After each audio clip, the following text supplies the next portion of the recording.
I'm still learning, line upon line, slowly changing this heart of mine. Yes, I've got blind spots, they'll fade away, and I'll see clearly. Hello, everyone, and welcome to Still Learning, a Come Follow Me podcast, where Rebecca and I get together and discuss what we're learning as we study the Doctrine and Covenants with you. I'm Gunnar Michael Anderson. My wife and I joined the church over 30 years ago, and we've been in love with the restored gospel ever since. For over a decade, I've been working on Brother Joseph, a musical about the lives of Joseph and Emma Smith. I love storytelling through music, especially sacred ones, and most especially the story of the origins of the Church of Jesus Christ of Latter-day Saints. I'm Rebecca Burnham. I have the blessing of a legacy in the church since Samuel Smith placed his first copy of the Book of Mormon on his first mission, as well as the blessing of personal experiences that have taught me to ask deep questions in search of the simplicity on the far side of complexity. I love the gospel of Jesus Christ and the call that we receive to be participants in the building of Zion. Today, we're talking about D&C 89. Yes. And Gunnar, I bet you know a lot about history. Well, one of the things that I want to point out is we didn't get to talk too much about the School of the Prophets in our last episode, which would have been D&C 88. There was so much richness in D&C 88. When that revelation came to build the School of the Prophets, the Lord was also asking for the members, or not asking, but telling the members to build a temple. But he never used the word temple. He said, you're going to build a house of the Lord. And then he starts talking about the School of the Prophets. And so those directives from the Lord were intermixed. And so the saints initially thought, so this is the end of December, the saints initially thought that they were receiving instruction from the Lord to build a school.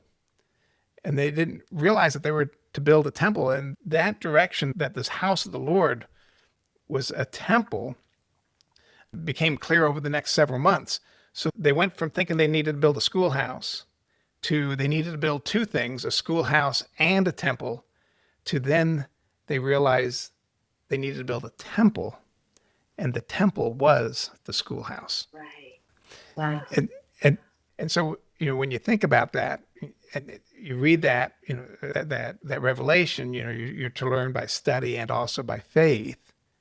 It gives a really beautiful meaning to what it is to go to the temple. Because we don't go to the temple and attend the School of the Prophets, right? We go through the endowment ordinance. We go through many ordinances there, but it's a school of learning. It's a house of learning. Yeah. It's a house of study and a house of faith. Yeah. And so what they could do right off the bat was, we can start learning. We can start the School of the Prophets. And they started it upstairs in the Newell K. Whitney store in a small room there. And that's where they held the School of the Prophets. They started towards the end of January. So a little bit less than a month after Joseph Smith received the revelation of D&C 88. And they're in January going through the School of the Prophets. And I think it's interesting to hear what Brigham Young had to say. He said that there were about 25 elders who would meet in this School of the Prophets. And the first thing they do when they got into that room, quoting Brigham Young, we would light a pipe and begin to talk about the great things of the kingdom and puff away. He said the clouds of smoke were so thick that the men could hardly even see Joseph through the haze. Once the pipes are smoked out, they would then put a chew in on one side and perhaps on both sides, and then it was all over the floor. It was in this dingy setting that Joseph Smith was trying to teach the men how they could become holy without spot and worthy of the presence of God. And God bless Emma, because it fell on Emma to clean the place up after the boys had, gotten together. and and she couldn't get the tobacco, the chewing tobacco stain off the floors. It was permanent, and she would scrub and scrub and couldn't clean this stuff up. And so she expressed to Joseph some concern that this just didn't really seem right. They were supposed to be there to learn about God, to learn what they should be doing on their missions, how to be on a mission. They were also in the school of the prophets to learn English grammar, arithmetic. It was a regular school too, and they hired a teacher, Hebrew teacher from a local school to come and teach them Hebrew. That's where Joseph learned Hebrew. It was in that school of the prophets. But Emma said this didn't seem right. And so Joseph petitioned the Lord. And before we get to the Lord's response, I want to tell a little personal story. I was in 8th grade. I went to a Catholic school, and I loved it. It was exactly what I needed. Made many good friends there. But for those who don't know, or at least this is the way it ran where I went to school, the nuns were the teachers in this school, and the school was run by the local parish. So there was a Monsignor who was, you could consider him the principal of the school. And we had mass every morning before school. It was really a good religious experience. And when I graduated 8th grade, we had our 8th grade graduating party at one of the members' homes. And so we're all gathering there and we're just having a nice time. But in the corner of the living room, they had a small bar. And I remember the Monsignor sitting there in his robes, and he was drinking a scotch or something, some kind of hard liquor, and he was smoking a cigarette. Now, I want to be sure to say this was a really good man. He was a good man. He had dedicated his life to God. He had taken a vow of celibacy. He was fully immersed in the scriptures and in being a disciple of Jesus Christ. But he was sitting there smoking and drinking. And I remember looking at him and thinking, that just doesn't look right to me. I wasn't a member of the church. It was going to be another 16 years before I joined the church. And I just remember that striking me as not being right. And in fact, it was one of the reasons why I was fairly sure that I didn't want to be Catholic, even though I had been baptized Catholic as a child. It just didn't feel right. So anyway, Emma had a similar feeling. I guess that's where I'm going. And when I started taking the lessons with the missionaries, and they taught me the word of wisdom, my reaction was, well, of course. Yeah. This makes total sense to me. I'm in on this, right? Now, I was what they would call a dry Mormon. I didn't drink. I didn't smoke. I didn't do any of that stuff. When I was talking to the missionaries, I didn't have any of those habits to give up. I didn't drink coffee. But it all made total sense. It felt really right to me. Yeah. So Emma has this experience. She says something to Joseph. Joseph goes off, as he is wont to do, and asks God, what do you think? What is this? Right? Yeah. What do you think? And he receives a revelation. So what does the Lord say? Well, I want to start with how he begins, because there's something there that I just love. And that is, in consequence of evils and designs, which do and will exist in the hearts of conspiring men in the last days, I have warned you and forewarned you by giving unto you this word of wisdom by revelation. And the reason that I love that intro is because it hints at a difference between two types of laws that the Lord gives. There are laws that are based on a eternal, unchanging standard. And there are laws that are temporal, that are based on the needs of today, right? These moments. And the eternal, unchanging ones have something to do, I believe, with what is intrinsically harmful to our spirits. And the temporal ones have to do with what is needed right now for the church to move forward, for the individual that's receiving the commandment to do what they need to do in their path. And I think it's important to be able to differentiate between the two, because I remember as a kid, being told that Jesus, when he drank wine, wasn't really drinking wine, he was drinking grape juice. I'm pretty sure that Jesus was drinking wine, and that was not wrong. There's nothing intrinsically wrong with wine.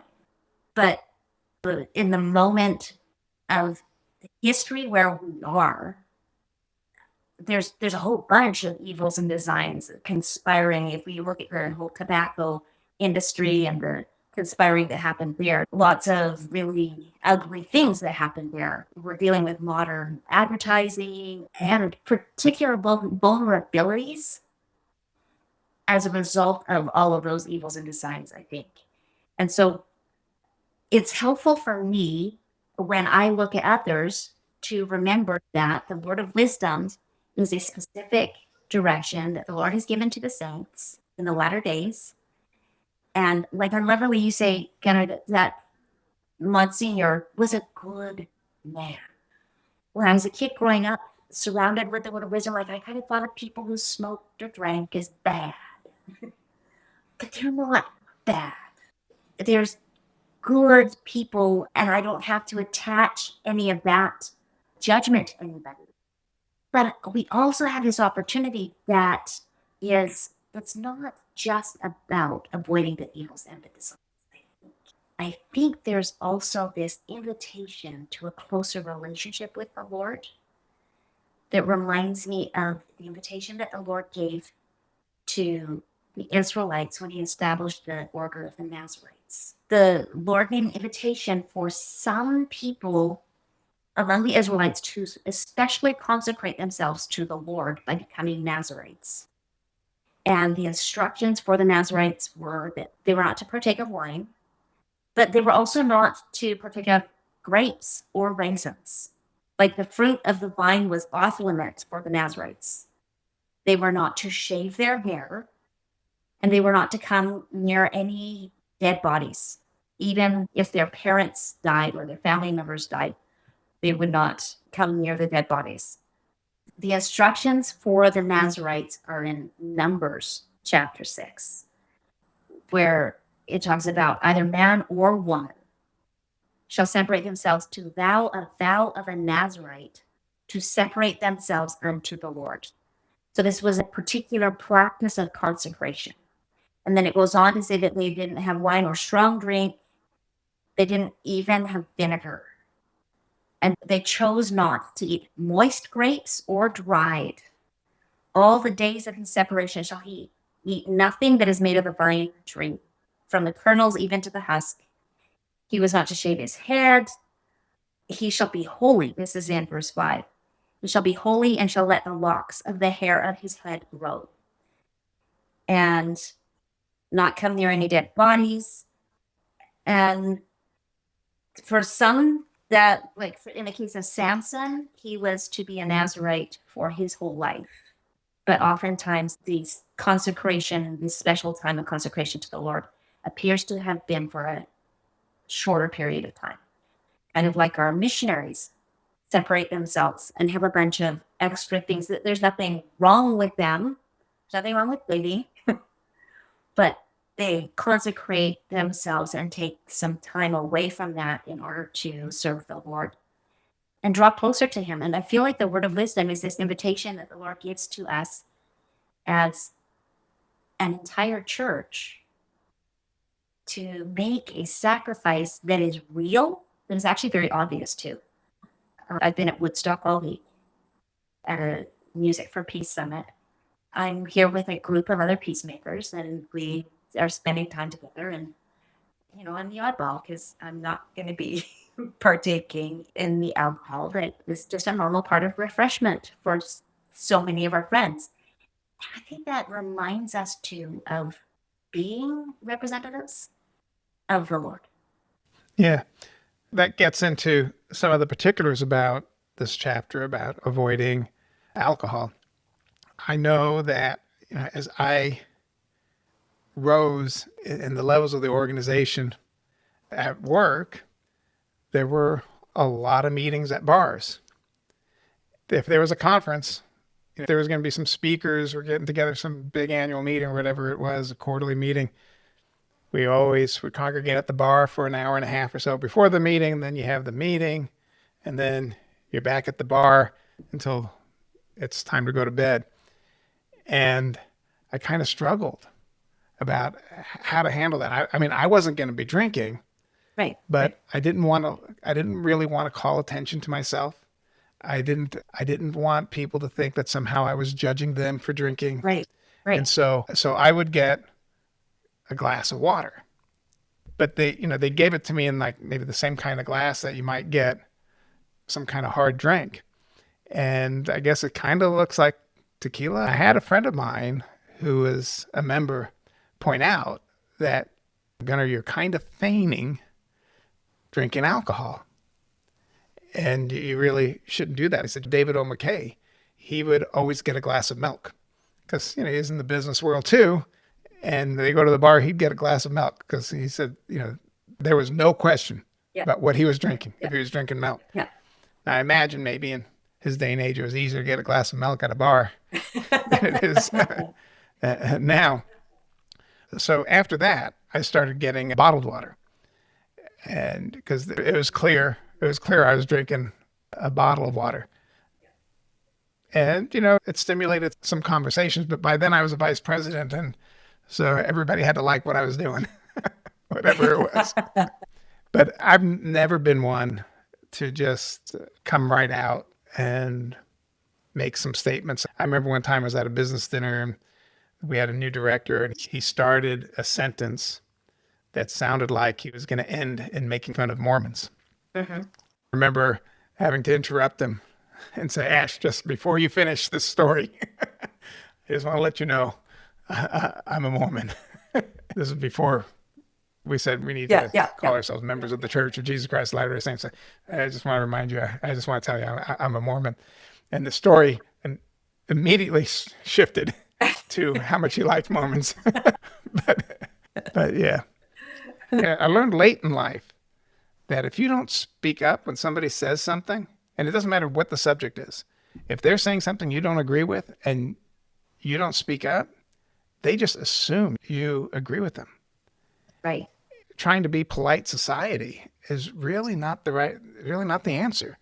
When somebody says something that's offensive or derogatory about somebody, you need to stand up and defend the absent. Yeah. But we're kind of taught that's not what you should do, right? I mean, we're taught to just don't make waves, don't create conflict, don't create contention. Yeah. Just kind of let it go, change the subject, move on. When that really hit me between the eyes, I was working with a guy who was great on so many levels, but man, he was a racist. He was a really bad racist. We would go to lunch and have some conversations, and every once in a while the conversation would turn and he'd say something really racist and I'd change the subject and we'd move on. I never really said anything. And then we went to lunch with some other people and he says, Gunnar and I think, and he spits out this racist statement. I just went, whoa, no, I do not agree with that. I never once said I agreed with that. You said all of that.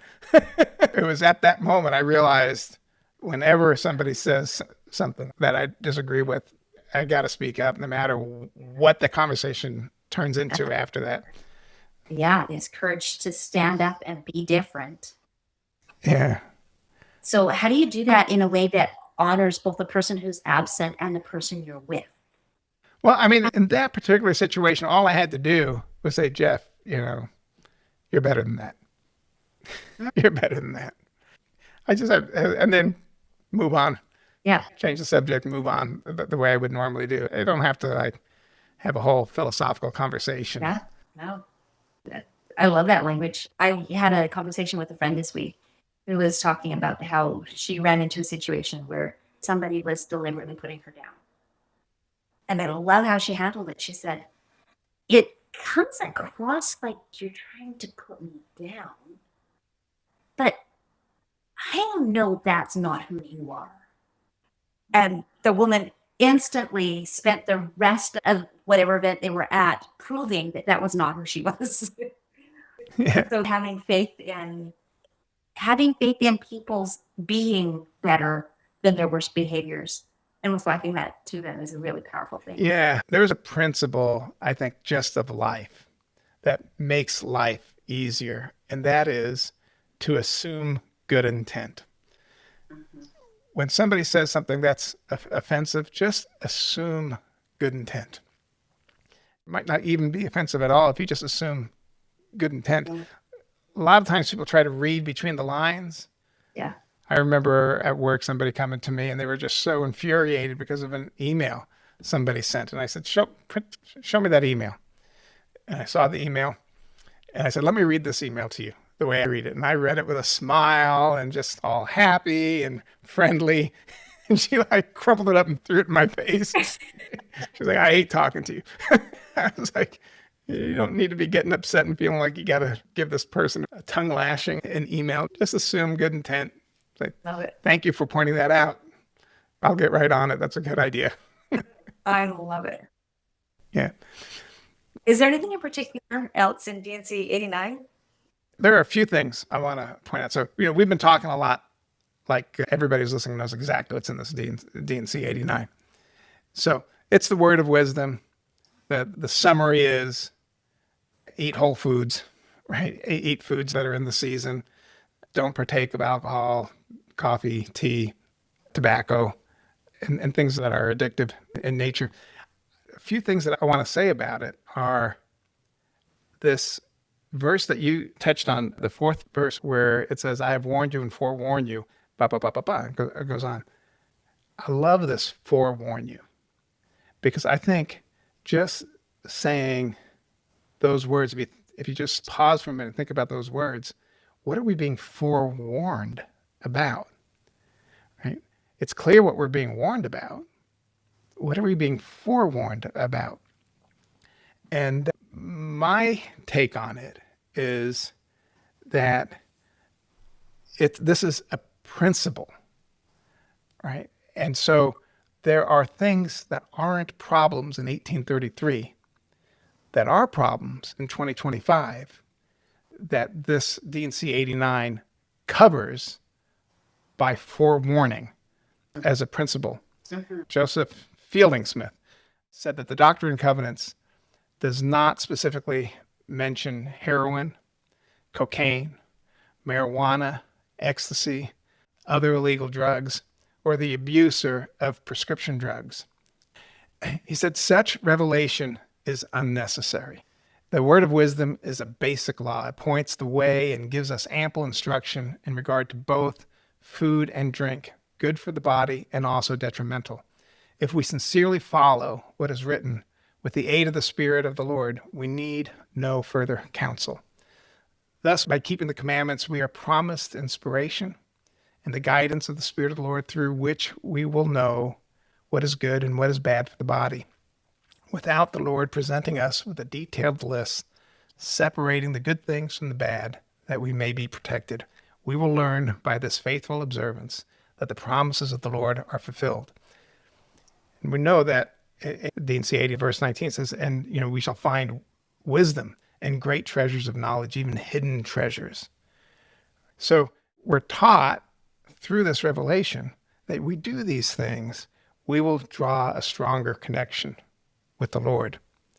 And we will be able to see more clearly, think more clearly, receive revelation more clearly, understand more clearly.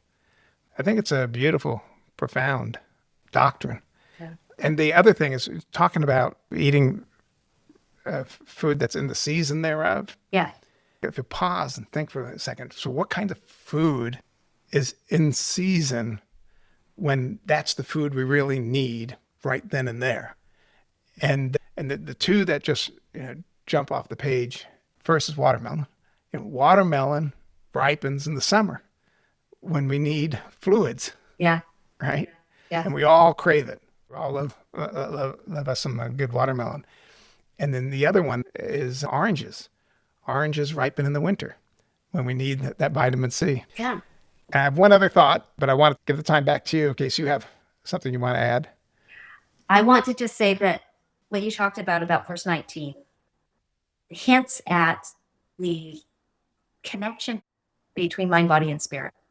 That when we are caring for our body and giving it what it needs and treating this gift from our Heavenly Father as a gift that we actually cherish. And so we cherish our bodies and treat them with care, that we also have better spiritual health and better emotional health. I love that at a time when there was a whole lot of debate about the temperance movement, whether alcohol was good or evil. I think there were a whole bunch of other issues going on and people warning about great dangers. That the Doctrine and Covenants section 89 is not focused on the negative, but instead it focuses on the blessings that the Lord wants to offer us.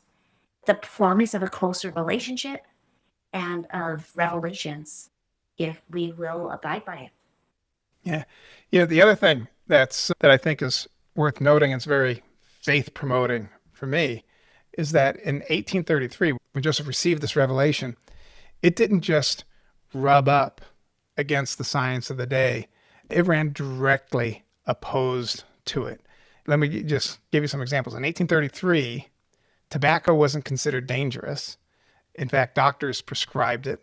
Medicated cigarettes were handed to asthma patients to help them breathe easier. Today, we know tobacco kills millions of people every year. Alcohol was the same story. Wine, beer, whiskey were all recommended by physicians. Wine for digestion, beer for nursing mothers, whiskey for the elderly who needed strength. It was seen as medicinal, nourishing, even essential in some cases. And the whole marketing ploy by the wine industry at the end of the last century that claimed 1 glass of red wine a day was good for your heart has been completely debunked by multiple studies in the last 10 years. So today, the World Health Organization has gone on record saying there's no safe level of alcohol for human health. Even coffee and tea, the hot drinks the Revelation warns about, were considered 2 of the safest things you could drink. Water often carried cholera and other diseases, and milk wasn't pasteurized yet. Boiling water for coffee or tea killed the germs. From a purely scientific standpoint, avoiding them, as stated in D&C 89, made no sense at all. But today, we know more. Both can disrupt sleep, elevate anxiety, raise blood pressure, increase cardiovascular strain, cause heart arrhythmia, all contributors to heart failure. But the comparison is not just limited to 1833. Science has been changing its mind ever since. For example, margarine was once sold as healthier than butter until we found out it was worse for your heart. Artificial sweeteners were hailed as miracle sugar substitutes. Then some were linked to cancer or metabolic issues. The low-fat craze of the 80s and 90s told us to cut fat and load up on carbs, and we got an obesity epidemic out of it. Here's the point. If you try to figure out why God gave a health code by using the best science of the day, you'll get it wrong. Science changes, sometimes dramatically. The word of wisdom isn't a best practices list from the 1800s. It's a revelation. And revelation doesn't have to wait for hundreds of years of research before it turns out to be right. So I think the best thing isn't to try to reverse engineer why behind any revelation. It's simply to live it, trusting that it comes from God, who sees far beyond the headlines, the fads, and the best thinking of human beings. Well, I love it. So, Gunnar, before we close, can we share a song? Oh, yeah, I understand. You've got one in your pocket. Let's do this.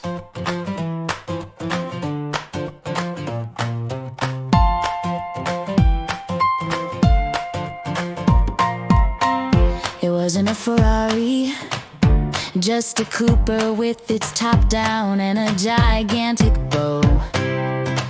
She'd hoped for a Ferrari and wondered, was it possible her parents didn't know? And then she saw them smiling, and there was something in their eyes that enveloped her with love. Surprised herself with happy tears, decided the convertible was more than enough. So she treats it like the car she was hoping for. Stop comparing with the Porsche that her rival drives next door. She'll only use high-octane fuel, she washes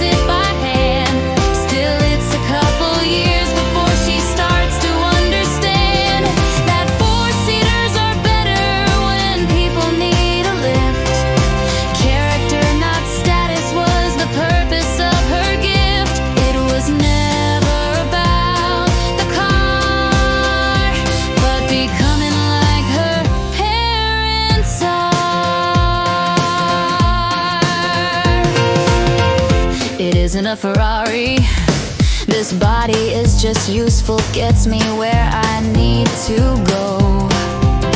I've wanted a Ferrari, the kind of flashy model to which fame and fortune flow.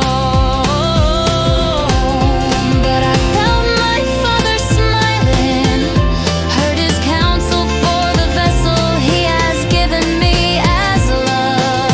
So I'm remembering to prize it, and I don't need all the reasons when it's from him. That's enough. I'll treat me like the temple he has called me for. I'm banking on the blessings that he holds in store. Is it too restrictive? Still trusting in his hand. Perhaps one drink won't hurt me, but I've come to understand there's power in obedience when others need a lift. The wisdom for their rescue's part of his promised gift. It's not about some seedy bar, but becoming like my parents are. The body I've been given is a miracle, so much more than a Ferrari. It's incredible. Care for it with gratitude, offers more than help. Gives my Father permission to pour on me his wealth. I'll treat me like the temple he has called me for. I'm banking on the blessings that he holds in store. Is it too restrictive? Still trusting in his hand. Perhaps one drink won't hurt me, but I've come to understand there's power in obedience when others need a lift. The wisdom for their rescue's part of his promised gift. It's not about a seedy bar, but becoming like my parents are. More than a Ferrari, so much better than a fancy car, and becoming like my parents are. Well, that was fun. Gunnar, what did you learn today that will help us as we seek to build Zion? Yeah. Well, first, I just want to say I'd never heard that song before, and I think it's fabulous. You do a fabulous job. I love all your music. Oh, thank you so much. Yeah. So I want to say that for me, the big takeaway that I think we can apply across the board to all revelations is what I said there at the very end, talking about D&C 89. If you wait for science to vindicate revelation, you might have to wait centuries. When the word of wisdom was given, tobacco was medicine, alcohol was medicine, coffee and tea were the safest drinks in town. Science said yes, God said no, and 192 years later, science quietly caught up. So if you're waiting for research to prove revelation, you might wait a long time and be wrong a lot along the way. Better to trust the one who already knows. I love that. And for me, in that space between when God speaks and science catches up, it is helpful to lean in to the spiritual blessings that the Lord promises to those who obey. He delights to bless us, and he promises that he will pour out those blessings as we trust him and seek to serve him. Trusting in those promises will give us courage to go forward and build Zion. So thank you today for joining us as we explore the restoration. We're still learning, just like you, and hope to see you again next week.